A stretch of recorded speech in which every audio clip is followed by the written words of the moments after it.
My name is Yussef Agbo-Ola. I'm an artist, but also a medicinal architect. And for me, I'm very much so interested and in love with the cycles and the systems of nature all around us, and also understanding my own kind of heritage, but also like different cultures around the world. So I'm like a student of the earth. And I think for me, starting from like a young child, I've always been interested in space, but also in expression.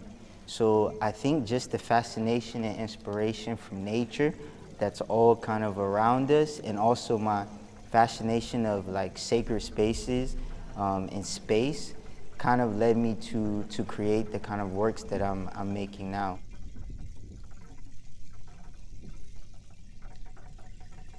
As a kid, I grew up in a small Indian village. The name is called Chuckatuck. It's in Suffolk, Virginia. And I grew up in this place where there was literally nothing really around. So I grew up in that environment and always kind of found myself really drawn to walking in the forest, kind of these quiet meditative walks as a kid. I think that stillness and walking kind of as an adult has inspired me to be more observant when I'm walking in a natural environment. I feel like the environment always is talking to us. Like flowers you can have a full-blown conversation with flowers. Leaves are also dancing all the time. There's the sun that's constantly hitting you or grazing your face with different temperatures. All of that is feedback information, you know?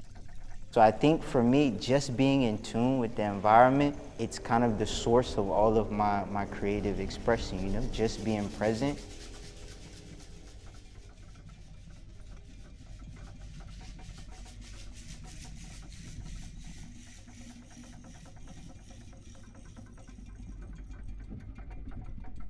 I think just being at attention and being amazed by the unseen realm is a key kind of pillar of like the work. So for instance, this temple, actually it's an altar. It's inspired by the internal energy exchange system in like different plants in the Amazon forest. So I'm having these conversations with plants and then looking at them under the microscope and seeing all the different geometries that basically are inside the Pholem, which is like inside the stem of the plant, and it's like an energy transformation kind of network. It brings nutrients from the root system to the leaves. It's always kind of transforming energy within these different kind of plants. So for me, that is very symbolic of energy going from one element to the next.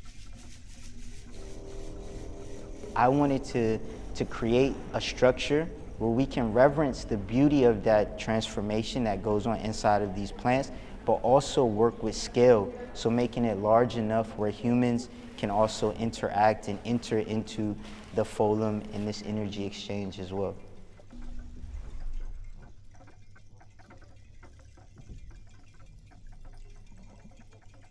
I think visitor experience it's always an open-ended kind of thing for me, because you have an architectural brain in a sense that it's also thinking about program and ritual, like this is what is supposed to go on. And then there's also the artistic element of, you know, this is also a personal expression and exploration from myself as almost like a gift, or giving or being vulnerable enough to create in that way.